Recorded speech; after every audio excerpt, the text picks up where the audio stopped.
ईशान खड़े हुए सभी के साथ। ईशान ने दुर्गा से मंगवाई सभी के लिए माफी। सभी के सामने सभी से दुर्गा ने मांगी माफी। क्या माफ करेगी सभी दुर्गा को? जी हाँ, क्या है पूरी खबर, चलिए आज की इस वीडियो में हम आपको बताते हैं। लेकिन उससे पहले बता दें कि ये सारी बातें जो आज की इस वीडियो में हम आपको बताने वाले हैं वो बेबुनियादी नहीं है। ये सारी बातें ऑन लोकेशन शूटिंग के दौरान पाई गई खबरों पे आधारित है, यानी कि अपकमिंग ट्रैक में आपको कुछ ऐसा होते हुए नजर आ सकता है। तो जरूर से ही इतनी मेहनत के लिए वीडियो को लाइक, चैनल पे नए हैं तो चैनल को सब्सक्राइब और पास खड़े घंटे बटन को दबा दें ताकि ऐसी और तमाम खबरें आप तक सही समय पर पहुंचती रहे। तो चलिए वीडियो की शुरुआत करते हैं।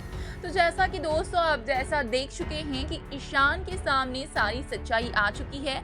ईशान को मालूम हो चुका है कि सावी ने किसी भी तरीके की कोई भी चीटिंग नहीं की और जो भी कुछ सावी कह रही थी वो बिल्कुल सही है। और ऐसे में ईशान ने जो कुछ किया है, ईशान को अपने किए पर बहुत ज़्यादा पछतावा होता है, गिल्ट फील होता है। ईशान नहीं चाहते हैं कि उनके रहते हुए उनकी वजह से उनके ही कॉलेज से किसी भी स्टूडेंट के साथ किसी भी तरीके की नाइंसाफी हो। और ऐसे में ईशान जा रहे होते हैं सभी से बात करने के लिए। जहाँ पे सभी को देखते हैं तो वो बहुत बुरी तरीके से इमोशनल हुई रहती है।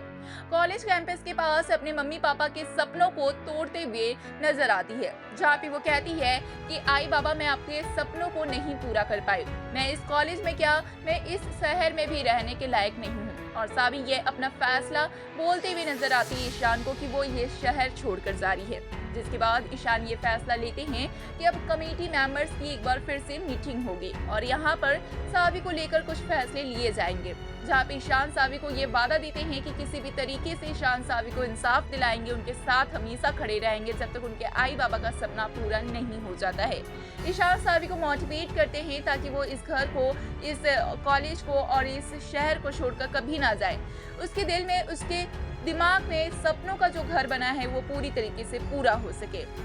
यहाँ पर ईशान सावी से कहते हुए नजर आते हैं कि जब तक सावी के आई बाबा के सपनों को ईशान पूरा नहीं कर देते तब तक ईशान सावी के साथ रहेंगे, हमेशा साथ देंगे, उनका साथ कभी भी नहीं छोड़ेंगे, चाहे उनके में कोई भी आ जाए।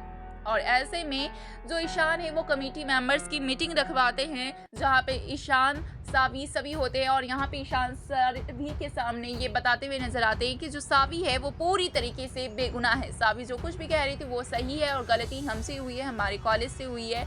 और दुर्गा का सच भी सभी के सामने लाते हैं, जिसके बाद सभी बहुत ही बुरी तरीके से कहीं ना कहीं अपसेट हो जाते हैं, इमोशनल हो जाते हैं कि हमने एक स्टूडेंट के साथ क्या कुछ कर दिया। लेकिन वहीं बाकी के सभी कमेटी मेंबर्स जो होते हैं वो सभी को हटा के, सभी स्टूडेंट्स को हटाकर ये फैसला लेते हैं, ये डिसीजन लेते हैं आपस में मीटिंग करके कि ये जो बात हुई है रस्टिकेशन की सभी को, वो पूरे बाहर खबरों में भी फैल गई है। जिसकी वजह से अगर फिर से सभी को एडमिशन दिया जाए और बताया जाए कि गलती हमारी है तो हमारे कॉलेज की बदनामी होगी।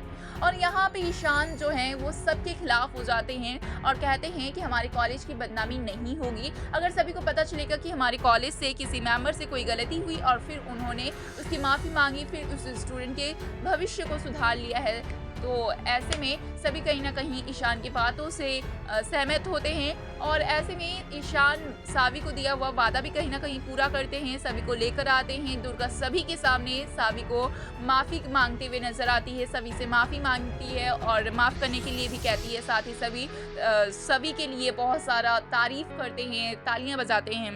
और ऐसे में सभी पूरी तरीके से बेगुनाह साबित हो चुकी है और सभी को बहुत ही रिस्पेक्टफुली एक बार फिर से कॉलेज में एडमिशन मिलेगा। सभी अपने आई बाबा के सपनों को पूरा करेगी, इसलिए सभी बहुत ज़्यादा थैंक्स कहते हुए भी नजर आती है और कहती है कि वो हमेशा पूरी ज़िंदगी इस चीज़ के लिए, ईशान के लिए शुक्रिया रहेगी।